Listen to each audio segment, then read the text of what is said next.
do we have a repetition? Any suggestions?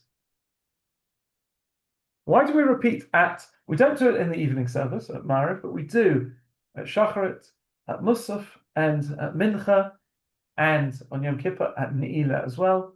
Why do we have a repetition of the Amidah? Any suggestions? Is it because group prayer is just as powerful, if not more powerful, than singular prayer? Beautiful.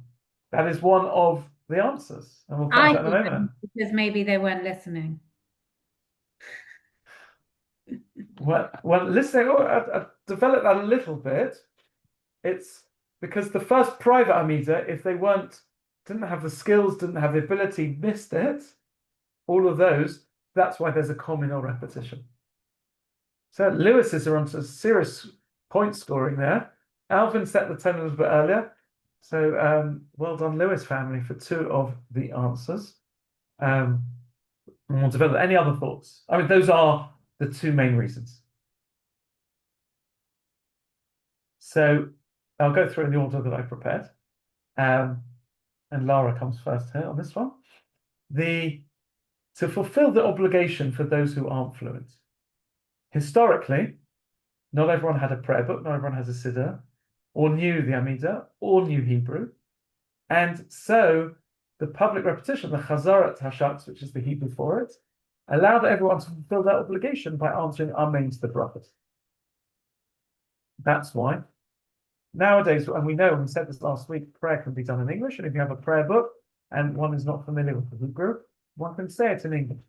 But one part of it is to help those who don't know it, and because it's said to everybody, we don't embarrass anybody, because we don't say, okay, those of you who can't read Hebrew, please remain standing as we do a repetition on your honor. Not the Jewish way, and so we do it for everyone. There is a second element.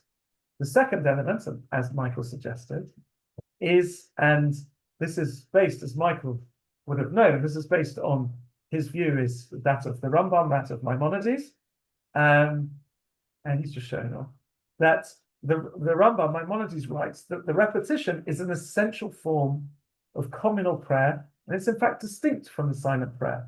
It provides a unified voice for the community, similar to the communal offerings that were brought in the temple era. So Michael, basing himself on the Rambam, on Maimonides, gives us a very powerful answer. The repetition itself isn't just a repetition for those who didn't know it. It's actually a prayer for everybody. This element of us coming together for communal prayer is very powerful. And I think expressing that now after the 2 years we've been before is a much more emotive and powerful comment, because communal prayer means a lot more than it did 2 years ago. We think of the Achenus that we've sang together over the last 2 years, and we think of some very powerful, very painful, very uplifting moments that we've shared together. That is communal prayer. You can't achieve that in a silent Amidah. And the silent Amidah has the amazing opportunity. We are one-on-one with the divine. We are speaking to Hashem directly. It's also for those who like grammar. Anybody? For those who like grammar, I can't confess to including myself in that category. But we start every blessing with Baruch Atah Hashem. We say, blessed are you, but not you in the plural. Blessed are you in the singular. I think that's the second person singular. That's an intimate relationship that we have that opportunity to speak directly to Hashem. And we can also add in our own personal pleas in various parts of the Amidah to ask for our own special personal requests. So that's the sign of them. But the repetition that is so powerful in terms of the communal prayer, how we've pleaded together and how we've grown together as a community over the last few years. Josh.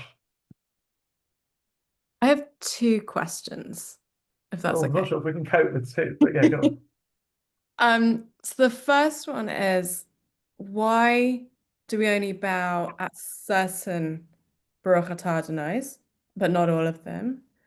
And the second one was, if the repetition is about unity in one voice, when we get to Modem Anachnu Lach, we say something different at that point from the person who's leading the davening. So I've never understood why at that point we're then splitting and saying two different things. Okay, mindful of the Mishnah in Ethics of Avot and Pirkei Avot, which says that a wise person answers the first person question first and the second, and that the definition of someone who answers the second question first is a golem. I'm going to answer the second question first. So I think the first question is a bit niche, and if we have time, we'll come back to it. But the second question is really here what we thought.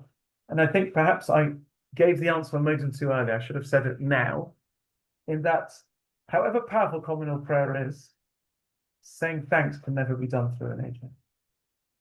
And that's why it's so important to say thanks, that even during that communal prayer, we have a personal prayer of saying thank you. That's how powerful the midah, the attribute of Hakaras Hatov. And we have a tradition that Moshe Rabbeinu, the reason he was chosen for these is because he had such a strong sense of Hakaras Hatov, such a strong sense of gratitude. That's why his name doesn't appear in the Haggadah. It does, but en passant. So it's a good question. It's a good question at the beginning of Seder night every year.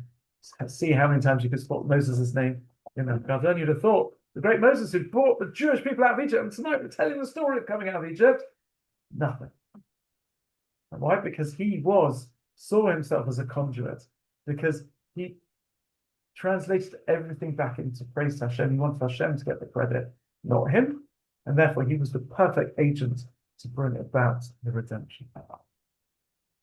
Another element of the repetition is that there are certain things that can only be said when you have a minyan, such as the Kedusha, such as the blessings that the Kohanim give. And so that's why that's another reason to have the repetition. Another reason, and this is the last one I'll give, because these are the four main reasons, because according to Kabbalistic principles, the combination of both the silent individual prayer and the public repetition creates a greater spiritual effect and allows individual prayers to reach higher spiritual realms. The repetition is considered to have a greater inherent virtue than the silent prayer alone, but from a Kabbalistic sense, both of them together raise the bar.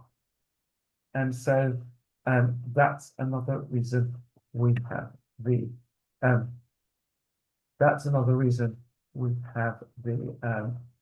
repetition.